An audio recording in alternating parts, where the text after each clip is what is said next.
e refletir sobre guerra espiritual, sobre luta espiritual. A partir do momento que Deus ele nos transporta, ele nos resgata do mundo das trevas, nós passamos a ter os olhos abertos pelo Evangelho e passamos a entender que a nossa vida se torna uma guerra, uma luta. E a gente tem um inimigo já estabelecido, um inimigo que já foi vencido por Deus, mas que permanece atuante, que permanece sendo influente neste mundo caído. E a Bíblia diz que ele é o pai das trevas, ele é o dominador do mal, ele é o Deus deste século. Ele é aquele que tem controle sobre esse mundo mal, sobre esse mundo pecaminoso. E o cristão, quando ele compreende, quando ele se vê nessa batalha, ele precisa ter uma reação, ele precisa ter uma direção, precisa ter uma postura. Embora o cristão esteja desapercebido ou não entenda que está em uma guerra, isso não tira ele, isso não deixa ele imune a essa guerra. Ele está presente na guerra espiritual. É claro que é uma guerra invisível, que nós não conseguimos ver, que nós não conseguimos enxergar com os olhos físicos, mas é uma guerra que todos nós, como cristãos, enfrentamos diariamente. E Paulo, aconselhando a igreja de Éfeso, diz: quanto ao mais sejam fortalecidos no Senhor e na força do seu poder. Nós temos de Deus recursos, nós temos de Deus possibilidade de vencer esse mundo mal, esse mundo de trevas, esse mundo que está sendo dominado por forças malignas. Buscando em Deus poder, buscando em Deus direção. E Paulo começa desde o versículo 10 ao versículo 11, dizendo: vistam-se com toda a armadura de Deus para poderem ficar firmes contra as ciladas do diabo. Então, você tem os equipamentos espirituais necessários para poder enfrentar o mundo caído.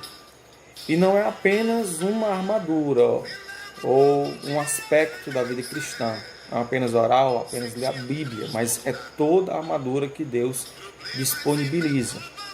E ele vai continuar falando e explicando, porque a nossa luta não é contra carne e sangue, mas contra os principados e potestades, contra os dominadores deste mundo tenebroso, contra as forças espirituais do mal nas regiões celestiais.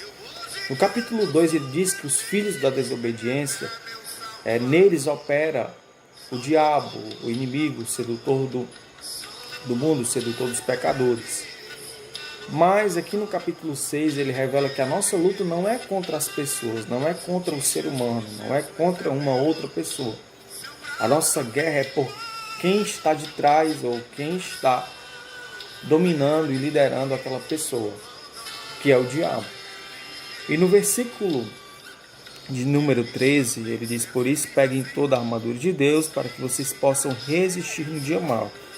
Depois de terem vencido tudo, permanecer inabaláveis. Então é uma questão de sobrevivência espiritual, ter as armaduras de Deus e do Espírito Santo. Versículo 14. Portanto, fiquem firmes, cingindo-se, se revestindo, se vestindo com a verdade e vestindo a couraça da justiça. Tenham os pés calçados com a preparação do Evangelho da paz. Veja que é todo um ornamento, é toda uma preparação, é todo um ritmo de vida. Você não pode obedecer a Deus numa área e desobedecer a Deus em uma outra área. É toda uma preparação de vida para ser um soldado de Jesus Cristo. Paulo estava cercado ali de soldados romanos, ele era acostumado com essa figura de soldados, e é baseado nesta figura que ele faz uma alegoria espiritual do soldado cristão. E no versículo 16 ele diz assim: segurando sempre o escudo da fé, a arma de defesa, com o qual poderão apagar todos os dardos inflamados do maligno. Então a fé tem muita importância nessa guerra. A fé é uma arma de defesa.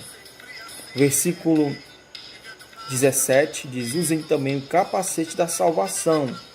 O capacete é o que protege a área vital do corpo humano, que é a cabeça. Isso fala daquilo que está passando pela sua cabeça, daquilo que você pensa, daquilo que tem influenciado os seus pensamentos. Lá em Filipenses também Paulo vai falar sobre isso. Tudo que é justo, você deve pensar tudo que é bom, tudo que é agradável, tudo que é puro, tudo que é honesto, tudo que é de boa fama. Nisto, se há algum louvor, nisto pensai. Então, a cabeça, o pensamento, a mente do cristão também é muito importante. Ele deve ter o capacete da salvação, ter a mente de um salvo. E no versículo ainda 17 diz a espada do Espírito, que é a palavra de Deus. Veja que é interligado a mente e a palavra de Deus que está no coração, que também está relacionado com a mente do cristão. Ele precisa ter na mente e ter na boca, que é a pregação da palavra. Ele precisa usar a palavra tanto para se defender como para atacar, pois a espada é uma arma de ataque. E aqui por último Paulo cita a oração. Ora em todo tempo no Espírito. Não é uma oração ocasional que você se ajoelha. Não, é uma oração em todo tempo. É oração no Espírito. É viver em oração, sendo de joelho, ou trabalhando, ou estudando. Em qualquer coisa você deve estar em espírito de oração.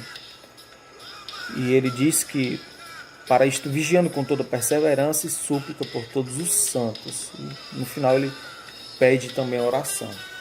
Então, na guerra espiritual, sem essas aptidões, sem essas observações, o cristão ele não conseguirá vencer esse mundo caído que está ao seu redor.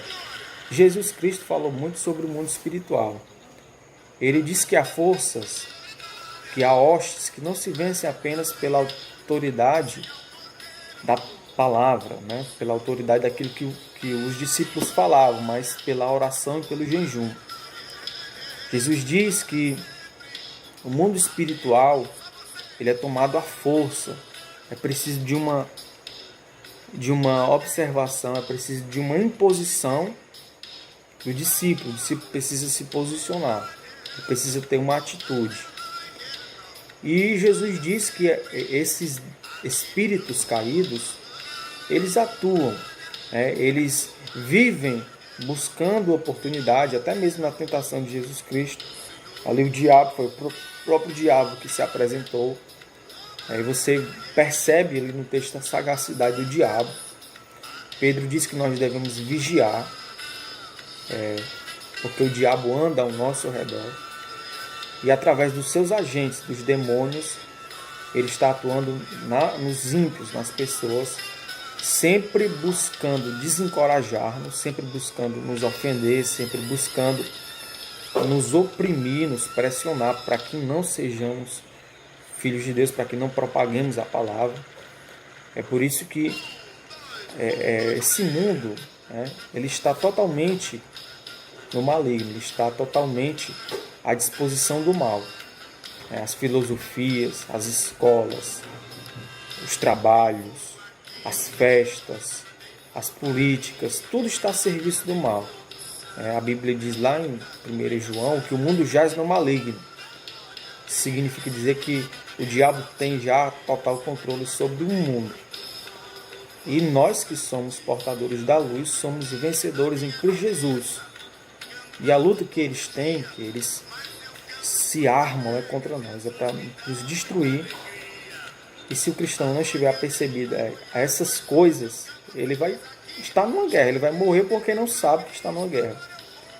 Mas aquele cristão que está bem preparado, que como um bom soldado de Cristo não se engoda com as coisas desta vida, não se prende às coisas desta vida, ele é mais do que vencedor em Cristo Jesus. Então que eu, que você, nós venhamos a ter uma postura sempre de vigilância, sempre de preparação, e tendo as armas que Deus nos disponibiliza. Paulo diz lá aos Coríntios que não são armas carnais, mas sim espirituais e poderosas em Deus, para destruir as fortalezas. O diabo trabalha com fortalezas nas pessoas. O diabo cega o entendimento, ele rouba a semente da palavra, ele coloca venda nos olhos das pessoas para que não contemplem a verdade. E nós que temos os olhos abertos, nós precisamos estar atentos, sóbrios. Jesus disse que nós devemos ser sóbrios, vigilantes, sempre com a mente voltada nos céus, sempre com a mente voltada para as coisas espirituais. Tudo que nós vivemos tem um mundo espiritual regendo por trás, seja ele o mundo espiritual de Deus ou do diabo. Então, que você entenda que você é um soldado e que você precisa se armar, você precisa estar habilitado para guerrear e representar o reino dos céus. Deus te abençoe. Valeu.